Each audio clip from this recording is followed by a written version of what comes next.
আমার আব্বাজান শেখুল হাদিস আল্লামা আজিজুল হক রহমতুল্লাহ আলাইহি তিনি এই কথা বলতেন যে একজন মেয়ের জন্য তার বাবার পক্ষ থেকে কোরআন শিক্ষা দেওয়ার চেয়ে বড় কোনো উপহার আর হতে পারে না। এর চেয়ে বড় কোনো আর উপহার হতেই পারে না। এটা শুধু তিনি বলেন নাই, আমার আব্বাজান তার জীবনে অক্ষরে অক্ষরে এটা বাস্তবায়ন করেছেন। আমার আব্বার অনেক সন্তান, আমরা 13 ভাই বোন, 8 বোন 5 ভাই। এই 8 বোনের মধ্যে 6 বোনই কোরআনের হাফেজা। তারপরে এই বোনদের মাধ্যমে আমার আব্বার জীবদ্দশায় আমার বড় বোনের 4 সন্তান সবাই হাফেজা আলেম, মেজ বোনের 8 সন্তান, 6 মেয়ে 2 ছেলে সবাই হাফেজ আলেম। তারপরের বোনের তারও এরকম 6 মেয়ে 2 ছেলে, 8 জন সবাই হাফেজ। তারপরের জনের 5 মেয়ে 4 ছেলে 9 জন সব হাফেজ। তারপরের বোনের ওনার 3 মেয়ে 2 ছেলে সব হাফেজ। তারপরের বোনের 6 মেয়ে 4 ছেলে 10 জন সব হাফেজ। তারপরের বোনের 2 মেয়ে 2 জন হাফেজ। তারপরের বোনের 2 ছেলে 2 মেয়ে 4 জন সব হাফেজ। এটা হলো প্রথম জেনারেশন। দ্বিতীয় জেনারেশনের বললাম, দ্বিতীয় জেনারেশনের পর তৃতীয় জেনারেশন আমার মেজ বোনের বড় মেয়ে, মেজ বোনের বড় মেয়ে, সেও এখন নানি।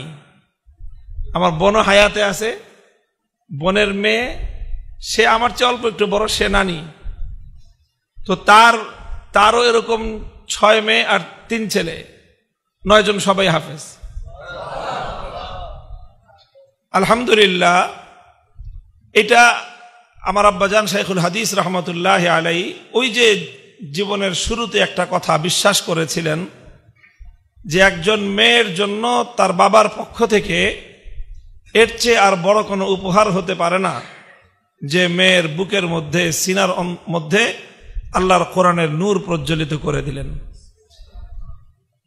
যেই মেয়েটা হাফেজা, যেই মেয়েটা কোরআন শিখেছে, এরকম একটা মেয়ে যদি একটা ঘরে থাকে, একজন হাফেজা মেয়ে মহিলা যদি একটা ঘরে থাকে,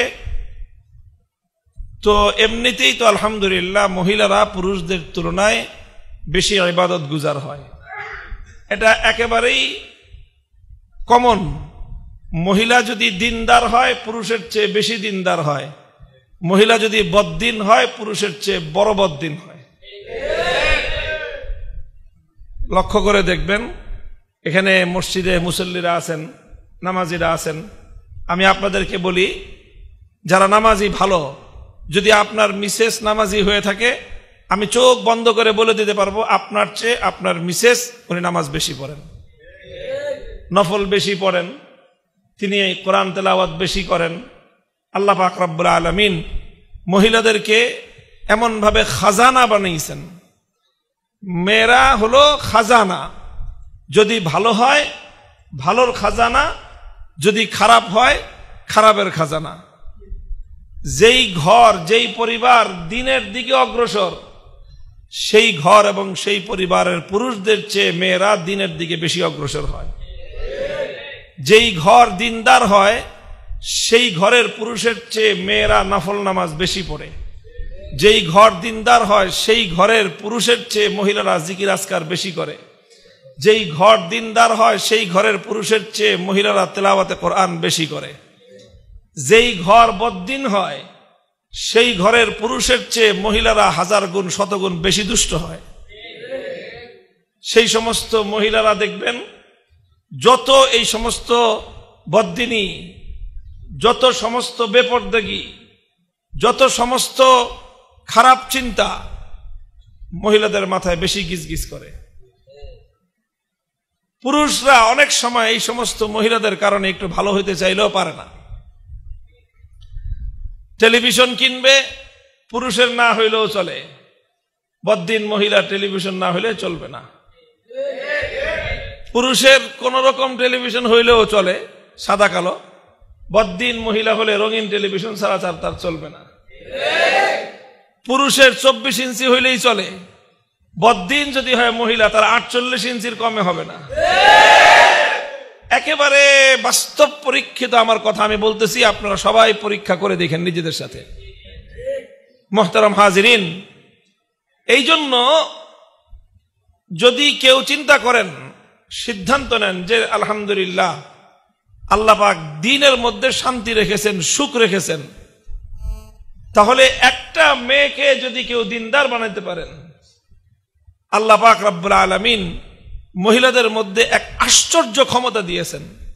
আশ্চর্য ক্ষমতা, সেটা হলো অন্যকে প্রভাবিত করার ক্ষমতা। রাসূল আকরাম সাল্লাল্লাহু আলাইহি ওয়াসাল্লাম নিজে আশ্চর্যান্বিত হয়ে বলছেন, মা রাআইতু মিন নাকিসাতি আকলিন ওয়া দীনিন আযহাবা লিলুব্বির রাজুলিল হাজিমি মিন ইহদাকুন। যে অনেক শিক্ষিত, বুদ্ধিমান, প্রভাবশালী পুরুষ মানুষ একজন মহিলার হাতে এমন ভাবে সে নাকাল হয় যে মনে হয় তার নাকের মধ্যে রশি বেঁধে ঘুরাইতেছে।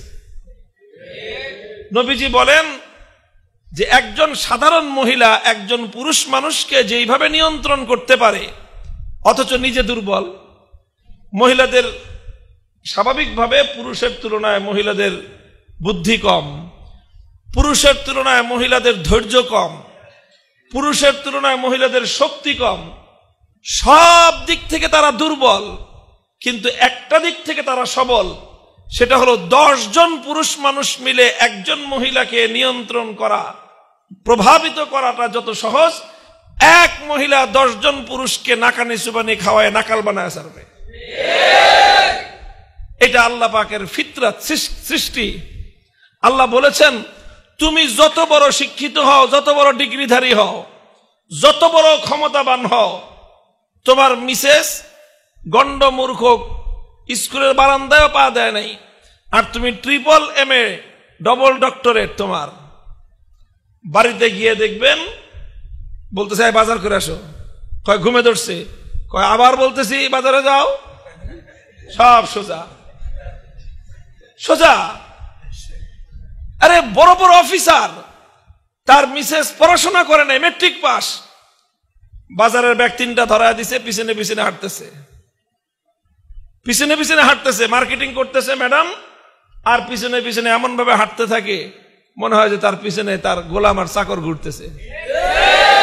এটা আমার কথা না, এটা আল্লাহর নবীর কথা, যে তোমরা নিজেরা, মহিলাদেরকে আল্লাহর নবী লক্ষ্য করে বলেছেন যে তোমরা তো নাকিসাতুল আকল, তোমাদেরকে আল্লাহ পাক আকল কম দিয়েছেন, কিন্তু পুরুষদেরকে প্রভাবিত করার মতো, পুরুষদেরকে নিয়ন্ত্রণ করার ক্ষমতা আল্লাহ পাক মহিলাদেরকে যেমন দিয়েছেন, পৃথিবীতে এর কোনো দৃষ্টান্ত নাই। এই জন্য একটা মেয়ে যদি দিনদার হয়, ওই বাড়িতে দিনদার হওয়া ছাড়া পুরুষের আর ভালো ভাত খাওয়ার কোনো সুযোগ নাই। খবর নিয়ে দেখেন, অনেক মানুষ এরকম প্রভাবশালী মানুষ ঘরে গিয়ে কাইত হয়ে গেছে। হবে না কিভাবে? ফজরের সময় ঘুম থেকে ঠেলে উঠায় দেয়, যাও মসজিদে যাও। কয়দিন মসজিদে না গিয়ে পারবেন আপনি? নামাজ পড়তে মনে চায় না, ঘর থেকে বাইরে বেরিয়ে ঘুরবেন, কয়েকদিন পরে চিন্তা করবেন যে দূর, এই বাইরে ঘুরে ঘুরে মশার কামড় খাওয়াচ্ছে, মসজিদে গিয়ে নামাজ পড়ে আসি। মহিলা যদি সোজা হয়ে যায়, এক মহিলার মাধ্যমে একটা পরিবার সোজা হয়ে যায়, এক মহিলার মাধ্যমে একটা সমাজ সোজা হয়ে যায়। এই জন্য মহিলাদের দ্বীনী তালিমের বিষয়টা অনেক জরুরি এবং অনেক গুরুত্বপূর্ণ।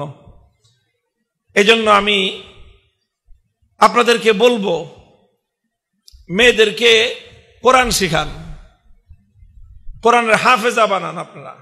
আমাদের সমাজে একটা ভুল ধারণা আছে। ভুল ধারণাটা হলো মেয়েরা কোরআন হেফজ ইয়াদ রাখতে পারে না।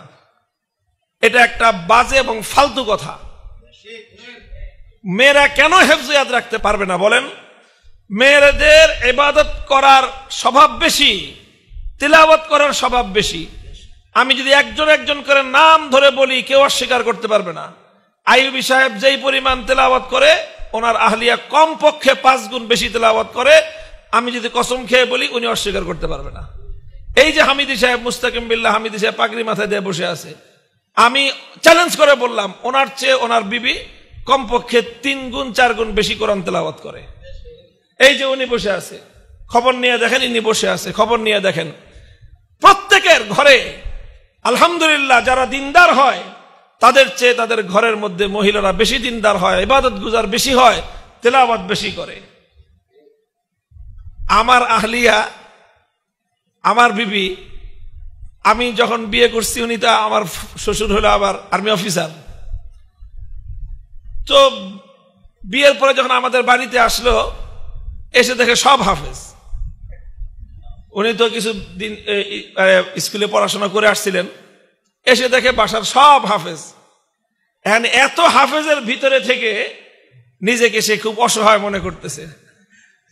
পরে সে নিজে হেফজ শুরু করলো, তারপরে সন্তান গর্ভে ধারণ করলো, সন্তান লালন পালন করলো, এর ভিতর দিয়ে সে নিজে কোরআনের হাফেজ হয়ে গেল। প্রতি বছর যখন রমজান আসে আমাদের বাসার প্রত্যেক ঘরে ঘরে তারাবিহের নামাজ আদায় করে মেয়েরা, এবং প্রত্যেকটা রুমে রুমে কোরআনের খতম হয়। আপনাদের তো এক পুরা মহল্লা মিলে মসজিদে এক খতম হয়, আমাদের প্রত্যেক ঘরে ঘরে না মিয়া, প্রত্যেক রুমে রুমে কোরআনের খতম হয়। আমার রুমে আমার 2 ছেলে হাফেজ, ওদেরকে নিয়ে আমি এক রুমে খতম পড়ি, আমার মিসেস হাফেজা উনি আরেক রুমে খতম পড়েন। আমার পাশের ফ্ল্যাটে মাহফুজুল হক সাহেব আমার বড় ভাই, ওনার 3 মেয়ে হাফেজা, ওনার বিবি হাফেজা, 4 জন, ওনার রুম হলো 3টা, পরে এক রুমে ডবল জামাত পড়তে হয়। অর্থাৎ প্রত্যেক রুমে রুমে শুধু খতম না, এক রুমে ডবল খতম হয়। শেখুল হাদিস রহমতুল্লাহ আলাইহি আমার আব্বা জানে বাগান সাজায়। আপনাদেরকে গল্প কেন বলতেছি? গল্প এজন্য বলতেছি হিম্মত করেন মেয়েদেরকে কোরআন মুখস্থ করানো, মেয়েদেরকে হাফেজা বানানো, মেয়েদেরকে দ্বীন শিখানো, এর চেয়ে আপনি আপনার মেয়েকে আর বড় কোনো উপহার দিতে পারেন না। আপনি আপনার মেয়েকে যদি হাফেজা বানায় দেন, লক্ষ কোটি টাকার এই ফ্ল্যাট প্লট আর বিশাল বিশাল সম্পদ দেওয়ার চেয়ে আপনি তাকে বড় সম্পদশালী বানায় দিলেন। আমার এক বোন মদিনা শরীফে ছিলেন 35 বছর, সারা দুনিয়া জুড়ে এখন তার ছাত্র। পাকিস্তানের তকি উসমানী সাহেব ভাগিনা, রফি উসমানী সাহেব ভাগিনা, সব আমার বোনের ছাত্র।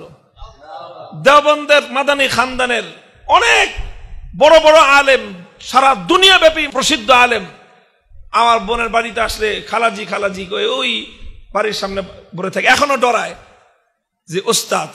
ছাত্র বড় বড় সারা দুনিয়া ব্যাপী তার ছাত্রদের ছড়ায় গেছে। কোরআনের হিফজ আল্লাহ পাক রব্বুল আলামিন এটাকে মনে হয় যে পুরুষদের চেয়ে মেয়েদের জন্য এটা অনেক বেশি উপকারী হয়। কারণ যেই ঘরে হাফেজা মেয়ে থাকে ওই ঘরে কোরআনের তেলাওয়াত অনেক বেশি হয়। পুরুষরা তো ঘরে কম থাকে, মহিলারা ঘরে বেশি থাকে। মহিলা যদি হাফেজা হয় তাহলে তার প্রচুর পরিমাণ কোরআনের তেলাওয়াত হয়। যেই ঘরে কোরআনের তেলাওয়াত হয় সেই ঘরের চেয়ে বেশি রহমত কোন ঘরে বর্ষিত হবে? এই জন্য কেউ যদি চান নিজের ঘর আল্লাহর রহমতের দ্বারা আলোকিত থাকুক, কেউ যদি চান নিজের ঘরের মধ্যে রাত দিন আল্লাহর রহমত বর্ষিত হোক, ঘরের মেয়েদেরকে কোরআন শিখান, কোরআনের হাফেজা বানায় দেন। দুনিয়ার অনেক বড় বড় ডিগ্রি অর্জন করে একটা মেয়ে যেই পর্যন্ত পৌঁছতে পারবে, এক মেয়ে কোরআনের হিফজের বদৌলতে ইনশাআল্লাহ দুনিয়া এবং আখিরাতে তার চেয়ে অনেক বেশি অগ্রসর হতে পারবে।